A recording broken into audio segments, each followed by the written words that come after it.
हम लोग भक्ति रसामृत सिंधु से पढ़ रहे हैं। पूर्व विभाग द्वितीय लहरी साधना भक्ति और 37वें श्लोक से आगे पढ़ेंगे। और थीम बिल्कुल स्पष्ट है। कैसे भक्त जो शुद्ध हैं, जो शुद्ध भक्त हैं, वो भोग और मोक्ष की इच्छा नहीं करते हैं। तो यहाँ पर श्री गजेंद्र की स्तुति से एक श्लोक लिया गया है। गजेंद्र हाथी के रूप में थे और भगवान विष्णु की स्तुति करी, तो उसमें से एक श्लोक लिया गया है। अष्टमे श्री गजेंद्रोक्तौ 8:3-20 मेरे पीछे बोलिए। एकांतिनो यस्य न कंचनार्थं वाञ्छन्ति ये वै भगवत् प्रपन्नाः। एकान्तिनो यस्य न कञ्चनार्थं वाञ्छन्ति ये वै भगवत्प्रपन्ना। अत्यद्भुतं तच्चरितं सुमङ्गलं गायन्त्यनानन्द समुद्रमग्नाः। अत्यद्भुतं तच्चरितं सुमङ्गलं गायन्त आनन्दसमुद्रमग्नः। एकान्तिनो यस्य न कंचनार्थं वाञ्छन्ति ये वै भगवत् प्रपन्नाः। एकान्तिनो यस्य न कञ्चनार्थं वाञ्छन्ति ये वै भगवत्प्रपन्नाः। अत्यद्भुतं तच्चरितं सुमङ्गलं गायन्ति आनन्द समुद्रमग्नाः। अत्यद्भुतं तच्चरितं सुमङ्गलं गायन्त आनन्दसमुद्रमग्नः। एकान्तिनो यस्य न कञ्चनार्थं वाञ्छन्ति ये वै भगवत्प्रपन्नः। एकान्तिनो यस्य न कंचनार्थं वाञ्छन्ति ये वै भगवत्प्रपन्नाः। अत्यद्भुतं तच्चरितं सुमङ्गलं गायन्त आनन्दसमुद्रमग्नः। अत्यद्भुतं तच्चरितं सुमङ्गलं गायन्ति आनन्द समुद्रमग्नाः। अष्टम स्कंद भागवत 8:3-20 में श्री गजेंद्र ने कहा है, भगवान के अनन्य भक्तगण उन्हीं की शरण में रहते हुए उनसे किसी भी वस्तु की इच्छा नहीं करते, केवल उनकी परम दिव्य मंगलमय लीलाओं का गान करते हुए आनंद के समुद्र में निमग्न रहते हैं। बहुत इजी है। यस्य एकांतिना, जिनके अनन्य प्रेमी भक्त, ये वही भगवत प्रपन्ना, उन्हीं भगवान की शरण में रहते हुए उनसे कश्चन अर्थम वांछन्ति, किसी भी वस्तु की अभिलाषा नहीं करते हैं, और तत् उनकी अति परम अद्भुतम चरितम दिव्य लीलाओं का सुमंगलम गायंत, मंगलमय गान करते हुए आनंद समुद्र, आनंद के समुद्र में निमग्न रहते हैं। एकांतिनो यस्य न कंचनार्थम, जो यश मतलब जिनके कांति भक्त उनसे कुछ भी नहीं चाहते हैं, कोई भी अर्थ नहीं चाहते, अर्थात धर्म अर्थ काम और मोक्ष कुछ भी नहीं चाहते हैं, कुछ भी नहीं, वांछन्ति मतलब नहीं चाहते हैं। क्यों? ये वही भगवत प्रपन्ना, क्योंकि वे तो भगवान के ही शरणागत होते हैं, अर्थात भगवान की ही भक्ति में लगे रहते हैं। तो करते क्या है? कहते हैं अति अद्भुतम तच्चरितम सुमंगलम, अत्यंत अद्भुत उनके चरित्र जो कि अत्यंत मंगलमय है, उसको गायंत, उसको गाते रहते हैं। देखिए, अद्भुत शब्द से ही रस का बोध होता है।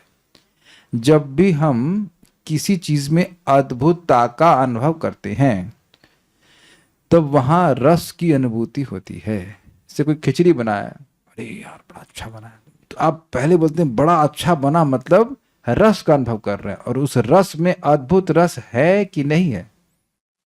आश्चर्य, मैंने कई बार समझाया कि आश्चर्य ही सभी रसों का आधार है। जब आश्चर्य होता है तो व्यक्ति रस का अनुभव करता है।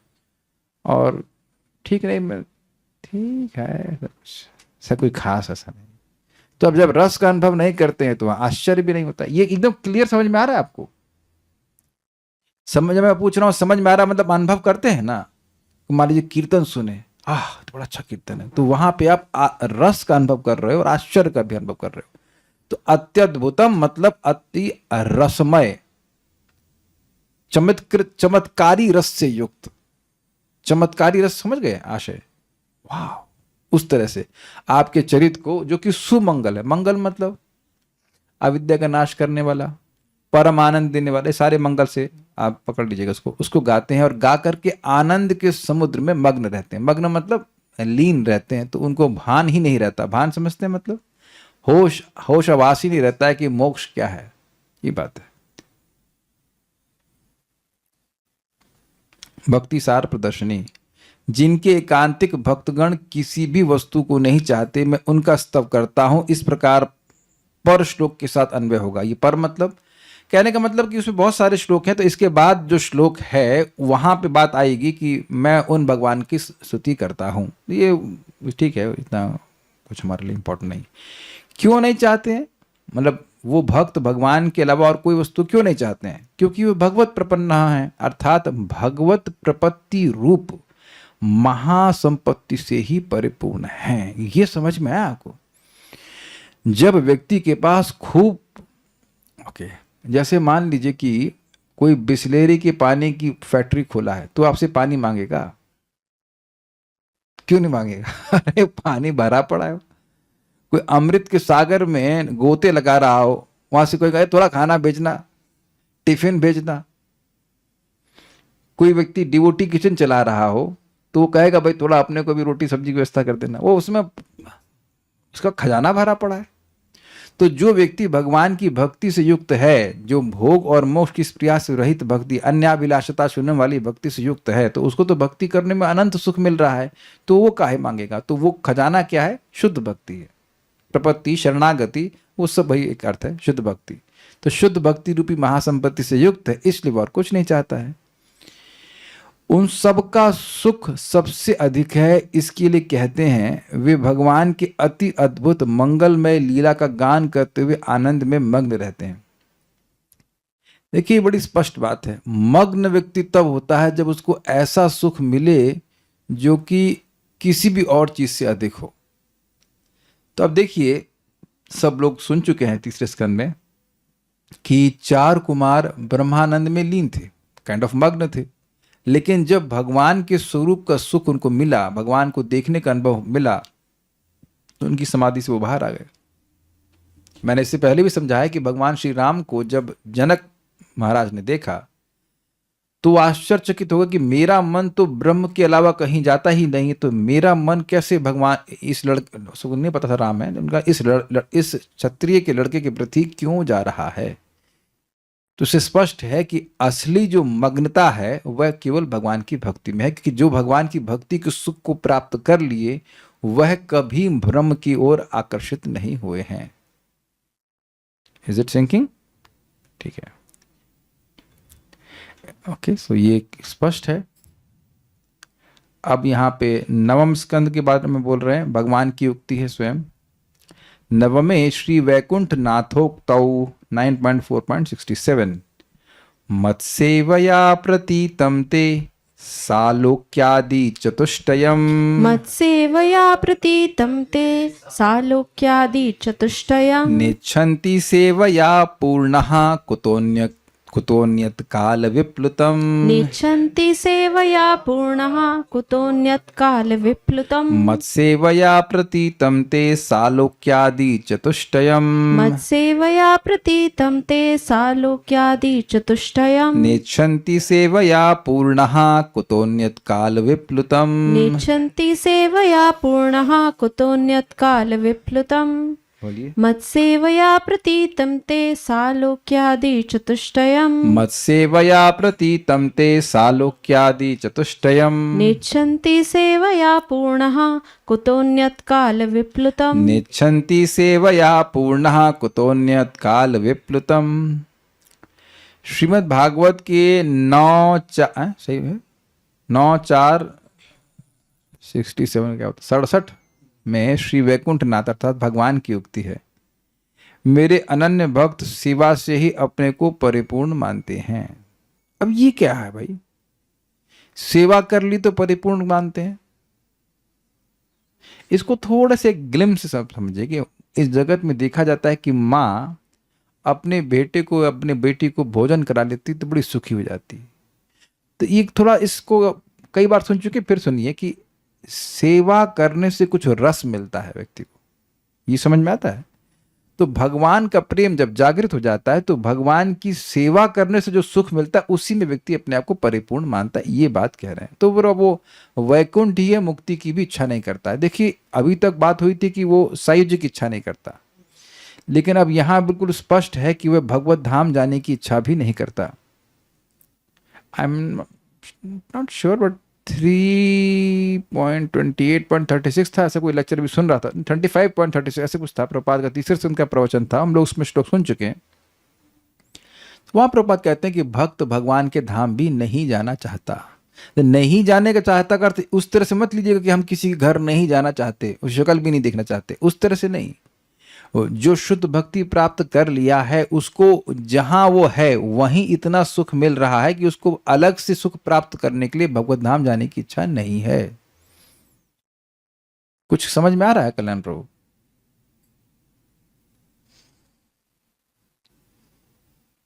There is no need for him. अब हम लोगों को ये बात इसलिए समझ में नहीं आती क्योंकि ये एक अविश्वसनीय बात लगती है कि अरे इस भौतिक शरीर में रहते हुए व्यक्ति को ऐसा सुख कैसे मिल सकता है। लेकिन भाई सुख शरीर से नहीं अनुभव किया जाता है, सुख चेतना से अनुभव किया जाता है, कॉन्शियसनेस से। तो कॉन्शियसनेस अगर शुद्ध है, चेतना शुद्ध है, तो व्यक्ति को अनुभव होता है। सुखम आत्यंतिकम यद बुद्धिग्राह्यम अतीन्द्रियम वेति यत्र न चैवायम सतत चलति तत्पतः। ये बात भगवान गीता में कह रहे हैं, ये भगवान स्वयं बोल रहे हैं ना, तो उसमें संदेह क्या करना। और इसीलिए सनातन गोस्वामी के लिए चैतन्य महाप्रभु ने कहा कि आपके लिए 3 प्रकार के ताप हैं ही नहीं। तो जिसकी चेतना में भोग वासना है ही नहीं, उसके लिए ताप कैसे होगा? देखिए कठिनाई ये है कि जो व्यक्ति सो रहा है या जो व्यक्ति स्वप्नावस्था में, वो जागृत अवस्था की कल्पना भी नहीं करता है और वो कर भी नहीं सकता।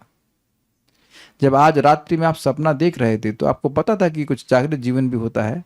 कितने लोगों को पता था भाई? Please raise hands. Abhishek Prabhu को पता था? नहीं पता था। करण चौधरी माता जी आप माता जी के प्रभु जी नाम के प्रभु जी के नाम ज्वाइन करते हो? आई थिंक भक्तिप्रद माता जी को तो सब पता रहता है कि जब आप सो रही होती हैं तो जागृत जीवन कैसा होता है। No, you don't know? इनको भी नहीं पता। द्रवित प्रभु, कुमार प्रभु आप जानते हैं।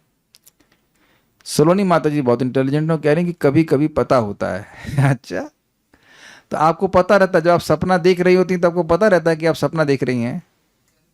मेरा प्रश्न समझ में आया आपको? सपना देखने वाले को मालूम रहता है कि सपना देख रहा है। सलोनी माता जी को पता रहता है। अच्छा, तो आपको भगवान ने अलग चिप लगा रखी। वैसे आप अलग हैं भी सबसे, कोई दिक्कत नहीं है, तो आपको पता रहता होगा। अभी जगी हुई कि सो रही हैं पूछ लिया कर।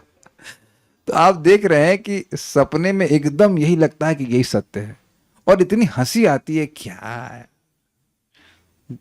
Is it not? जब आप जग जाते हैं, है ना, तो जो जागृत अवस्था है जब तक उसकी प्राप्ति नहीं होगी तब तक आप कैसे समझ पाएंगे उस अवस्था पे? तो इसलिए एक ही तरीका समझने का, वह शास्त्र सुन करके समझे कि ऐसी शुद्ध भक्ति की अवस्था होती कि इतना भक्त को सुख मिलता है कि वह वैकुंठ की तरफ भी ध्यान नहीं देता है, वो ऑलरेडी वैकुंठ पहुंच गया है। ये बात है। मेरी सेवा के फलस्वरूप जब उन्हें सालोक आदि 4 मुक्तियां प्राप्त होती हैं तब वे उन्हें भी स्वीकार करना नहीं चाहते। मतलब अरे थोड़ा सा मेरे शक्ल ले लो। अब देखो, इसको नहीं चाहने का तो बिल्कुल स्पष्ट है। जब आप भोजन एकदम खार के बिल्कुल टल्ली बोलते क्या होता है, पूरा भर जाता है, तो अब आप कुछ नहीं चाहते हैं। ये अनुभव हुआ है आपको? कुछ भूख रह जाती तो लगता है ठीक है ये भी थोड़ा दे दीजिए, लेकिन आप पूरा भर जाते हैं तो फिर कुछ नहीं चाहते हैं। ये हमेशा समझ लीजिएगा, जब आप कहेंगे कि मुझे नहीं चाहिए, मतलब यू मीन इट कि नहीं चाहिए।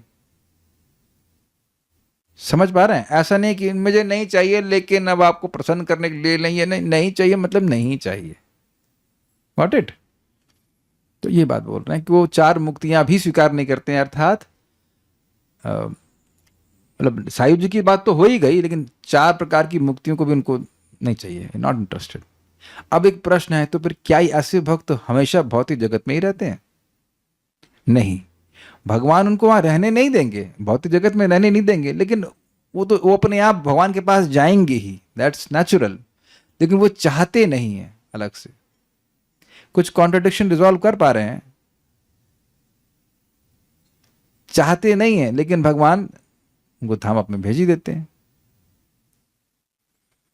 तब कहेंगे तो चाहने में, जब भेज ही दे रहे हैं तो फिर चाहने में क्या दिक्कत है? लेकिन जब हम चाह रहे हैं तो वहां एक सटल इच्छा है, सूक्ष्म इच्छा है, लेकिन भगवान भेज दे रहे को अलग बात है।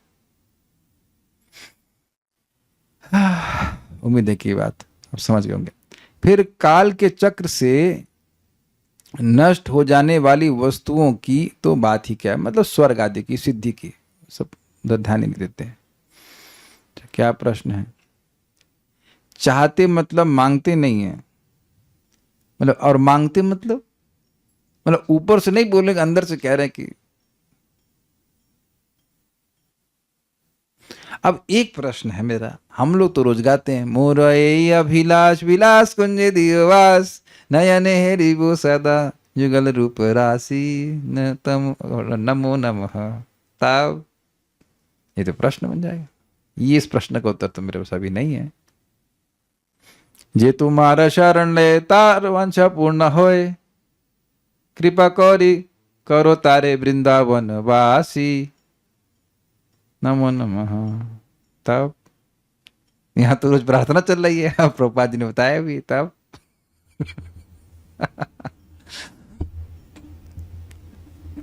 नो, अभी इस पे मेरे पास कोई उत्तर नहीं है कैलाश महाराज, क्योंकि अब ये बात याद ये मेरा प्रश्न आ गया। देखिए हमेशा मैं प्रश्न उठाता हूँ, उसका उत्तर मेरे पास नहीं होता है, इसका उत्तर भी मेरे पास नहीं है, तो इसलिए हम महाराज से पूछेंगे अभी कि क्या है इसका उत्तर, क्या हो सकता है ना, रोज ही गा रहे हैं। सेवा, इसमें सेवा की भी इच्छा होती है, आप अपने अनुगत दासी के रूप में हमको दीजिए स्थान, लेकिन वृंदावन के वास की बात भी करना। अच्छा, प्रश्न कर रहे हैं, जब चाहते हैं भगवान के धाम, यहाँ सटल दुख निवृत्ति की इच्छा है। हाँ यस, अगर भगवान के धाम जाने की इच्छा है या ऐश्वर्य प्राप्त करने की इच्छा है तो सुख की इच्छा, ऐसा नहीं कि भगवान से कोई द्वेष है कि भगवान के पास बात ही नहीं करना चाहते हैं, लेकिन कुछ ऐश्वर्य प्राप्ति की इच्छा भी है वहाँ पे। तो क्या हम रियल में यहाँ वृंदावन में वास मांग रहे हैं या वृंदावन का भाव मांग रहे हैं? मोरए अभिलाष विलास कुंजे दियो वास तो एकदम स्पष्ट है, इसमें भाव भाव की बात भी। नयन एरिबो सदा जुगल रूप राशि तब तो इसलिए हम चुप हैं, इसमें हमको नहीं पता क्या है, लेकिन अभी जो चल रहा है उसको पकड़ लेते हैं बात को। सेवया, सेवा से, सेवा से का मतलब सेवा के सुख से, पूर्णा परिपूर्ण भक्त, समझ में आ गया, पूर्ण हो गए भाई, अब कुछ खाने के लिए और नहीं चाहिए। मत सेवया प्रतीतम, मेरी सेवा से प्राप्त, सालोक्य आदि चतुष्टयम, सालोक्य आदि 4 प्रकार के मोक्ष को भी न इच्छन्ति, नहीं चाहते हैं। और काल विप्लुतम, समय से नष्ट हो जाने वाली अन्यत कुतः, दूसरी वस्तु को क्यों चाहेंगे? तो ये तो कैमित दिख गया भाई, भगवान का जो धाम है वहां कोई अगर चला गया तो उसको अब काल प्रभावित नहीं करता है। सालोक्य सामीप्य आदि जो भी वैकुंठीय मुक्ति है उसको वो तो काल के परे हो जाती है। तो जो काल के परे उत्कृष्ट वस्तु है उसको नहीं चाहते हैं, तो अब जो काल के द्वारा नष्ट होने वाली क्षणभंगुर वस्तुएं उन्हें क्यों चाहेंगे? ठीक है। और केवल यहां काल का ही भेद नहीं है, क्वालिटी का भी भेद है। ऐसा नहीं कि स्वर्ग का सुख और वैकुंठ का सुख में केवल काल का अंतर है, कि वैकुंठ का सुख बस हमेशा के लिए मिलता रहता है और स्वर्ग का सुख थोड़े समय के लिए मिलता है और दोनों बराबर हैं, ऐसा भी नहीं है। स्वर्ग का सुख भी ब्रह्मलोक के सुख से अत्यंत हीन है, और ब्रह्मलोक के लोगों को वैकुंठ के लोग देख के सोचते हैं तो कितने दुखी हैं, इतना अधिक सुख वैकुंठ में है, फिर भी नहीं चाहते हैं।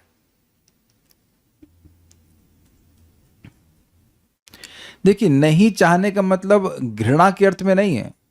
नहीं चाहने का मतलब है भक्ति करके इतना अधिक सुख मिल रहा है कि इसलिए नहीं चाहते हैं। जैसे मैं कहूं कि एक रसमलाई फॉर एग्जांपल है और एक संदेश है, एनी लेसर स्वीट, मतलब मेरे हिसाब से संदेश कम है, हो सकता है किसी को संदेश पसंद हो, बट उसमें थोड़ा रस नहीं होता है। तो अब संदेश भी मीठा है और रसमलाई भी मीठी है, तो अब कोई कहे कि आपको अधिक क्या पसंद, तो कहे रसमलाई अधिक पसंद है, और उस पर अगर आइसक्रीम आ जाए तब हाय हाय। अच्छा, ईमानदारी से बताइए कि अगर आइसक्रीम ऐसी बनी हो कि सब खाया जा सके ना, ऑफरेबल हो, आप प्रसाद मिले, तो आइसक्रीम और रसमलाई में आप लोग क्या चुनेंगे? नहीं, ऑप्शन दिया जा रहा है। करना मत प्रूव करें आइसक्रीम, हम भी आपके भाई हैं, आइसक्रीम, एक कह रहे रसमलाई। तो सबके मन में कंसेप्शन है कि भाई कौन सी अच्छी, वो तो मिलने में मालूम चलेगा मिल कहाँ रही है। अच्छा चलिए मान लीजिए ऐसा कि आइसक्रीम मिले और एक कुल्फी मिले और थोड़ी चीनी मिले, तो चीनी भी मीठी है लेकिन आइसक्रीम तो हम इसलिए बोल रहे हैं क्योंकि हमने सब देखा है होते हुए।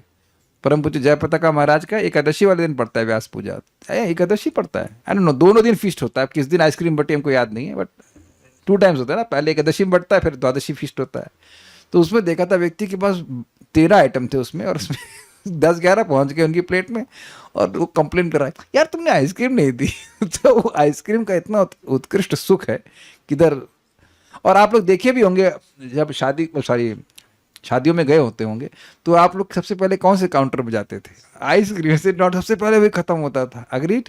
तो आप देख लीजिए, ऐसा नहीं कि सलाद या राइस या और पनीर सब्जी के प्रति कोई घृणा है, लेकिन इधर इतना अच्छा सुख है कि उधर इसको पहले आस्वादन करना चाहता। तो इसी अर्थ में समझ लीजिए कि इतना अधिक सुख मिल रहा है कि वह ध्यान नहीं दे रहे इधर।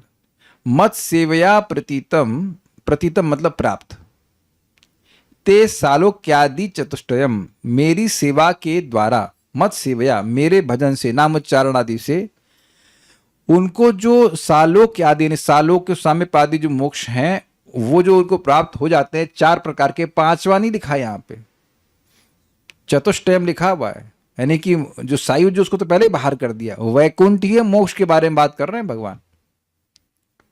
सालोक्य, सामीप्य, सार्ष्टी और सामीप्य है ना, सारूप्य, सारूप्य, ये 4 प्रकार के वैकुंठीय मोक्ष हैं, उनकी बात कर रहे हैं जो उनकी सेवा से मिल जाते हैं।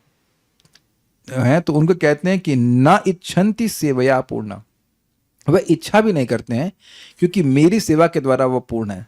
एक चीज आपने नोटिस करी कि सेवया शब्द कॉमन है, मेरी सेवा से मिलने वाले वैकुंठीय मोक्ष को भी नहीं प्राप्त करते हैं क्योंकि मेरी सेवा के द्वारा वह पूर्ण हो जाते हैं। सिंकिंग, भगवान की सेवा से इतना सुख मिलता है कि भगवान की सेवा से जो वैकुंठ आदि मिलता है उधर ध्यान नहीं देते, मिलता सब दोनों ही चीज सेवा से ही है, लेकिन सेवा के बदले में, ध्यान दीजिए, सेवा के बदले में वैकुंठ नहीं चाहते हैं। ये there is a slight transactional mood कि मेरी सेवा के बदले में मैं वैकुंठ चाहता हूं, यह भी नहीं है। बेसिकली अगर सिंपल शब्दों में कहें कि सेवा का फल है सेवा, सेवा का फल है सेवा, ये समझ में आई बात? सेवा कर रहे हैं तो और सेवा करने की इच्छा बनेगी, और सेवा करने की अपॉर्चुनिटी ही चाहते हैं, वो और कुछ नहीं चाहते हैं। क्यों? क्योंकि सेवा करने से सुख मिल रहा है। एक एग्जाम्पल अगर पता नहीं कितना सही बैठेगा, रसमलाई, हाँ माइक लीजिए, भेदभाव नहीं, इमेजिन अ डे कि आपको स्वीट खाने से कोई दिक्कत नहीं हो स्वास्थ्य में, ठीक है, और पेट हो जाए कान के समान कितना भी चाहो ग्रहण कर सकते हैं। तो आप बताइए कि मतलब रसमलाई में खाने में आपको किस लिए रसमलाई खा रही हैं? इमेजिन अ डे कि आपको मीठा खाने में कोई रोक नहीं लगा है, कुछ नहीं होगा, सब अंदर जाके गायब, और एकदम स्वास्थ्य सब सही रहेगा और पेट भी नहीं भरेगा, तो फिर रसमलाई क्यों खा रही हैं आप? सुख मिल रहा है इसलिए। Got it? अब तो समझ में आ गया। हाँ नहीं कुछ नहीं, पैसे वैसे खत्म नहीं हो रहे, सब लाइन लगी पड़ी, आप लेकिन खटाखट खटाखट खटाखट। ऐसा आप लोग के संग कभी हुआ भी है? बहुत अच्छी रसमलाई आप कभी खाइए तो मतलब बिल्कुल ऐसा लगता है कि यार पेट और होता तो और खा लेते उधर, और आप कुछ नहीं सोचते किसी प्रोटीन मिलेगा, फाइबर मिलेगा कुछ भी नहीं सोचते हैं। कल्याण प्रभु कह रहे हैं मिला ही नहीं, मिलेगा मिलेगा, आपका जिस दिन बर्थडे होगा उस दिन आपको हम देंगे। एक दिन ये लाए भी तो रसमलाई हम सब खा गए कुछ भी नहीं मिले। हम एक दिन जिस दिन बर्थडे हो बता देना, उस दिन अनलिमिटेड देंगे, देखते हैं कितना खा लेते। लेकिन उस दिन भी आप देखेंगे कि कितना खा लो, 1000 रुपये खा लोगे, 1500 की खा लोगे। हाँ ये कह रहे ये बना देंगे, चलो ठीक है। वृंदावन में इच्छा नहीं करनी चाहिए, इस तरह सब मिल जाती है। भगवान कहेंगे रसमलाई खा, प्रेम बाद में दूंगा। बट मैं खाली एग्जाम्पल आपको दे रहा हूं। And sometimes we get a glimpse, जब जप में बहुत अच्छा लगता है तब आप कुछ इच्छा नहीं कर रहे हो तो कि हमें जब से कुछ और मिले, मतलब वेरी बहुत ग्लिम्स मिलता है। अभी हम लोग को कुछ भक्ति वक्ति मिली नहीं, बहुत हल्का सा भगवान खुशबू दे देते हैं कि भाई ये देखो, जब यू फील सो सेटिस्फाइड। मतलब कुछ सेकंड्स के लिए भी अगर वो नाम का सुख मिलता है, कुछ सेकंड्स के लिए भी, तो भी बहुत संतुष्टि मिलती है। और उस समय आप और कुछ नहीं सोच रहे हो, केवल चैंटिंग के बारे में सोच रहे हो कि और चैंटिंग करें और चैंटिंग करें, चैंटिंग से कुछ मिलेगा, वैकुंठ मिलेगा, या उधर मति नहीं जाती है। ये जो लोग नाम जप कर रहे हैं वो उन सबका ऐसा अनुभव है इस प्रकार का, कभी ना कभी कुछ क्षणों के लिए, यद्यपि अभी तो हम लोग झूल रहे हैं अनर्थ निवृत्ति में, फिर भी भगवान कृपा करके ऐसी थोड़ा सुख दे देते हैं कभी कभी, जस्ट गेट अ ग्लिम्स। तो शुद्ध हो जाएंगे तो कितना होगा फायदा, कितना लाभ होगा। यही प्रभुपाद जी कह रहे हैं कि एक बार किसी ने अपने हृदय को उस हरे कृष्ण मंत्र के द्वारा पवित्र कर लिया है तो वो जहां चाहेगा वहां सुखी रह सकता है, सिंपली बाय चैंटिंग।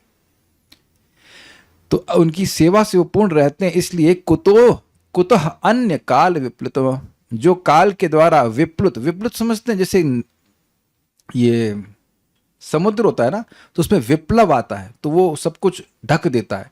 तो कह रहे हैं काल के द्वारा जो ढक दी जाएंगे, ये काल के द्वारा जो नष्ट कर दी जाएंगे स्वर्ग आदि, उधर क्यों मांगेगा उनको, उसमें क्या इंटरेस्ट होगा, ये बात है।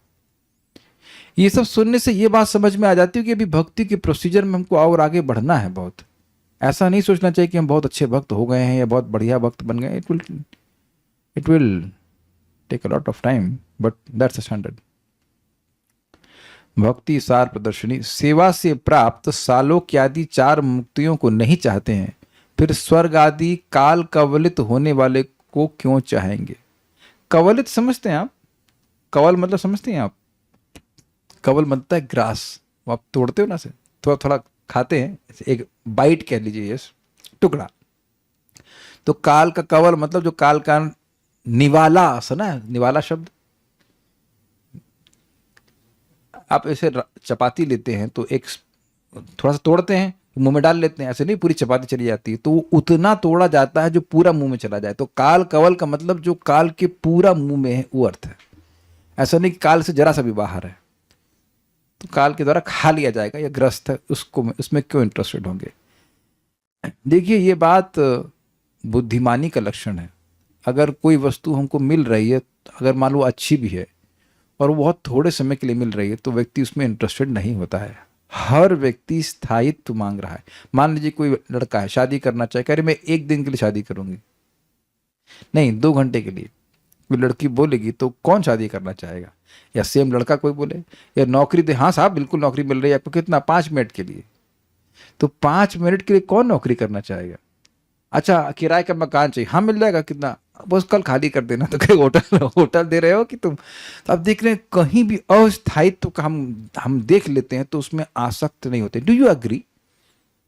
आप देखो बस में कोई मिल जाता है तो इसे ना आप मानते, अरे हमारा बंधु है, हमारा भाई, अब जानते घंटे भर के लिए चला जाएगा फ्री, और कहाँ जाएगा हमको पता नहीं।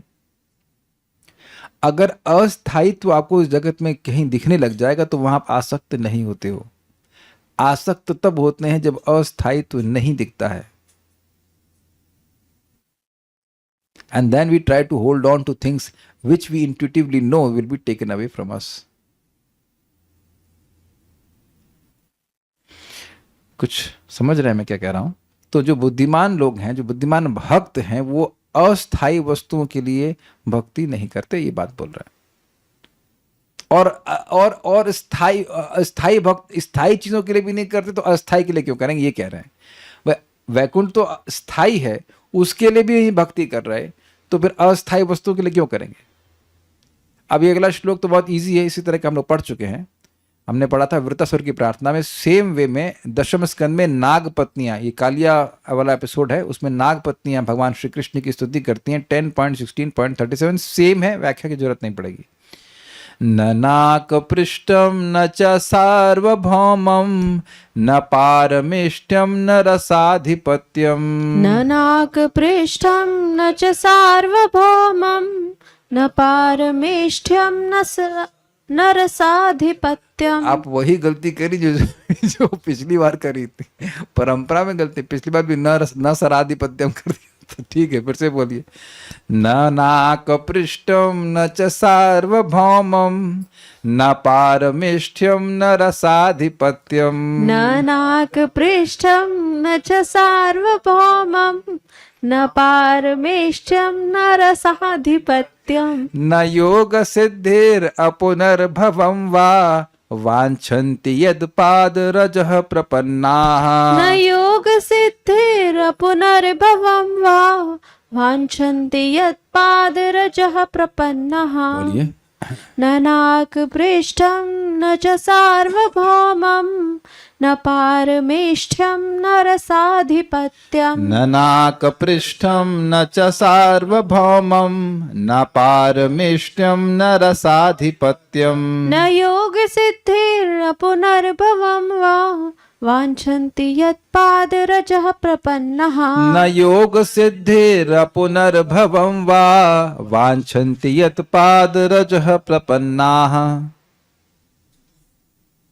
इजी है ये, जो हमने वृत्तासुर की प्रार्थनाएं सुनी थी सेम टू सेम उसी तरह का है ना। श्रीमद् भागवतम के 10वें स्कंद में नागपत्नियों ने स्तुति में कहा है, प्रभु, प्रभु मतलब भगवान श्री कृष्ण, जो आपके चरणों की धूल की शरण ले लेते हैं वे भक्तगण स्वर्ग को भी नहीं चाहते हैं, पृथ्वी के एक छत्र राज को भी नहीं चाहते हैं, न तो ब्रह्मा का पद ही लेना चाहते हैं, न रसातल का ही राज्य। उन्हें योग सिद्धियों की भी चाह नहीं होती है, यहाँ तक कि वे जन्म मृत्यु से छुड़ाने वाले केवल यानी मोक्ष की भी इच्छा नहीं करते हैं। क्यों नहीं करते हैं? इजी है, भक्ति के सुख में लीन है। देखिए, यद्यपि आपको ये सब श्लोक सिमिलर लग रहे होंगे, लेकिन एक प्रभाव होता है किसी बात को बार बार सुनने का। कुछ तो हुआ था अभी किसी संबंध में, मैं भूल रहा हूं, मुझसे मेरे संग कुछ हुआ था तो किसी ने कुछ बोला और मैंने हाँ ठीक है, और फिर वही बात दूसरे व्यक्ति ने बोली, तब मुझे विश्वास हो गया हाँ भाई, हाँ कुछ था, कुछ तो था। नहीं, दो डॉक्टर एक ही बात बोल रहे हैं मतलब सही बोल रहे हैं। ऐसा होता है ना। और उस पर कहानी सुना दें एक आपको। चलिए कहानी छोड़ते हैं, अब उसको पढ़ लेते हैं। कहानी अगर मूड होगा तो सुना दूंगा। यत पाद रजह प्रपन्ना, हे प्रभु जो आपके चरणों की धूली की शरण ले लेते हैं, मतलब बेसिकली पॉइंट है जो आपकी शुद्ध भक्ति को प्राप्त कर लेते हैं। वे नाक पृष्ठम न, स्वर्ग का राज नहीं चाहते हैं, न च सार्वभौमम, और न पृथ्वी की बादशाही मतलब सल्तनत, न रसाधिपत्यम, न ही रसातल का राज्य, और न पारमेष्टम, न ब्रह्मा का पद ही चाहते हैं। अच्छा, एक इंटरेस्टिंग बात है, कोई चाहत एक अभाव को सूचित करती है कि नहीं? काश हमको ये मिल जाता। क्लियर? तो अब समझ में आ रहा है कि भगवान की कोई शरणागत है तो उसकी सारी चाहत खत्म हो जाती है, क्योंकि सेवया पूर्ण, वह पूर्ण हो जाता है। ये बात बोल रहे हैं। न योग सिद्धि, उन्हें न योग सिद्धियों की इच्छा होती है, वह अथवा अपुनर्भवम वांछन्ति, और न ही वे मोक्ष चाहते हैं। न नाक पृष्ठम, न तो स्वर्ग, न च सार्वभौमम, न कि पूरे पृथ्वी का राज्य, न पारमिष्ठम, न कि ब्रह्मा जी का पद, न रसाधिपत्यम, न ही रसातल का आधिपत्य, न योग सिद्धिर अपुनर्भवम वा, न तो योग सिद्धियां अथवा मोक्ष भी नहीं चाहते हैं, वो प्राप्ति भी नहीं चाहते हैं, है ना कल्याण प्रभु। शुद्ध भक्त प्राप्ति नहीं चाहते हैं। कल्याण प्रभु प्राप्ति क्यों चाहते हैं? ताकि रूम से बाहर बिना निकलना पड़े, और खिचड़ी इधर से बन गई, रोटी की जगह उठाए और आ गई पेट में, है ही ना। हाँ, तब फिर क्या क्या अच्छा, दूसरे भक्तों की सहायता के लिए है। तो दूसरे भक्त तो नहीं कह रहे कि उनके रूम में ला करके आप खिचड़ी दे दीजिए। देखिए, सबसे बड़ी सहायता किसी भक्त की है तो भोजन पेट भरने की नहीं, वो तो ठाकुर जी कर ही रहे हैं, है कि नहीं। सबसे बड़ी सहायता है उनको भक्ति में श्रद्धा, भक्ति में गाइडेंस देने की, सबसे बड़ी सहायता है। किसको नहीं खाने को मिल रहा है? सबको तो मिल ही रहा है। जब आप भक्ति नहीं भी कर रहे थे तब यहाँ कोई ऐसा जो भक्ति नहीं कर रहा था और भूखा आया हो यहाँ पे, तो भूखा तो जूम पे आप आ नहीं सकते क्योंकि मैं तो खिलाने वाला हूं नहीं, तो पेट भर के आए। या कोई अभी तक है भाई जो भूखा हो, क्लास में आए हो? Anyone here on zoom? ओए होए बेचारे भूखे सब सब देख रहे हैं, खा पी के टल्ली। हमें तो चिंता ये हो रही, भूख लग नहीं रही भूख कम लग रही है खाने के लिए। सब हम तरुण कृष्ण को बोले अरे भूख नहीं लग रही है, खाने की सब व्यवस्था है, मिलेट मांग के रखे, भूख नहीं लग रही तो भूख ना लगना प्रॉब्लम है, खाने की तो प्रॉब्लम नहीं है। ये हो ही नहीं सकता है कि आप भूख की वजह से भजन ना कर पाए, तो भगवान बदनाम हो जाएंगे। It is impossible. अपना आलस हो ना बनाए अलग बात है, तो वो सब नहीं है, ये नहीं चाहते। अच्छा, और मान लीजिए कि मेरे पास प्राप्ति होती, मैं अफगानिस्तान के एप्पल ला के, एप्पल होते सॉरी प्रोमोग्रेनेट लाते, और मैं कुछ बोल नहीं पाता, तब कुछ काम का रहता है आपके लिए। और एक काइंड ऑफ प्राप्ति सिद्धि है, यही सब्जी मार्केट में चले जाओ इधर क्या साउथ अफ्रीका का पोमोग्रेनेट एप्पल सब तो आ ही रहा है, तब फिर फायदा क्या है ना। ना, नहीं चाहते। और अपुनर्भव मतलब मोक्ष भी नहीं चाहते। वांछन्ति में ना लगा लीजिएगा, नहीं चाहते, क्योंकि यतपाद रजः प्रपन्ना, क्योंकि वह आपके चरणों की रज के शरणागत है, अर्थात शुद्ध भक्ति को प्राप्त है। दुर्गम संगमनी, जब वे स्वर्ग को नहीं चाहते हैं तो फिर एक छत्र राज को क्यों चाहेंगे? भाई जो स्वर्ग है वह तो इस जगत, इस भूमि से श्रेष्ठ है, तो इस तरह से बैठा रहे कहमत्य कि जब स्वर्ग ननाक पृष्ठम न च सार्वभौमम, मतलब जब स्वर्ग नहीं चाहते हैं तो फिर पृथ्वी के राज्य को क्यों चाहेंगे? ठीक। अच्छा, पारमिष्टम अर्थात ब्रह्मा के पद को भी नहीं चाहते हैं तो फिर पाताल के आधिपत्य को क्यों चाहेंगे? ब्रह्मलोक सर्वश्रेष्ठ लोक है, जो वहां नहीं जाना चाहते तो रसातल का इंचार्ज बनने से क्या होगा? क्लियर। उत्तरार्ध में वाह शब्द अपी अर्थ में है। उत्तरार्ध मतलब ये जो बाद में है, देखिए उत्तरार्ध का मतलब होता है सेकेंड हाफ।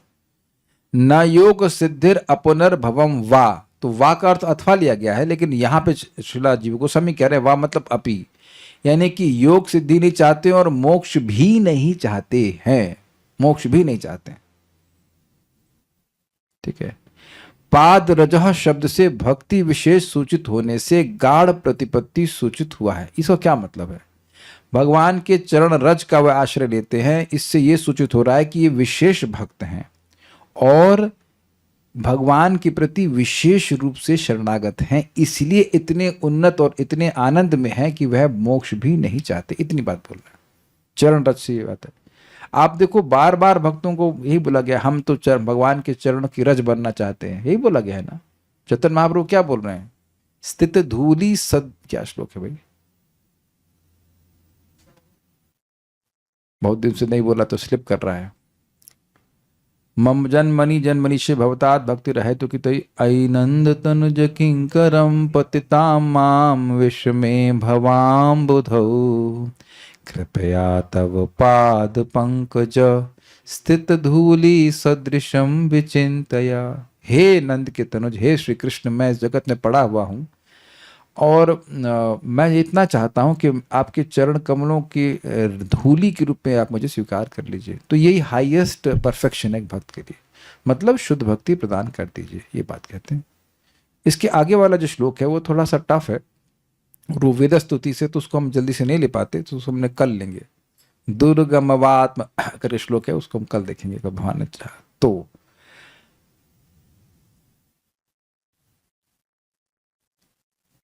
और तो कोई यहाँ पर इसी का प्रश्न है। इस श्लोक वृत्तासुर और नागपत्नियों ने बोला, मीन्स भागवतम में 2 बार रखा है। हाँ, यह श्लोक जो था अभी आपने सुना, ये वृत्तासुर जी बोले हैं और नागपत्नियों ने भी बोला है। सेम श्लोक एग्जैक्टली नहीं है, थोड़ा सा चेंज है, बट भाव वही है। लास्ट वाली लाइन थोड़ा सा चेंज कर दी हल्का सा, but it is quite similar. So will stop here. Shri Shri भक्ति स्वामी सिंधु की जय, श्रील प्रभुपाद की जय, निताई गौर प्रेमानंदे।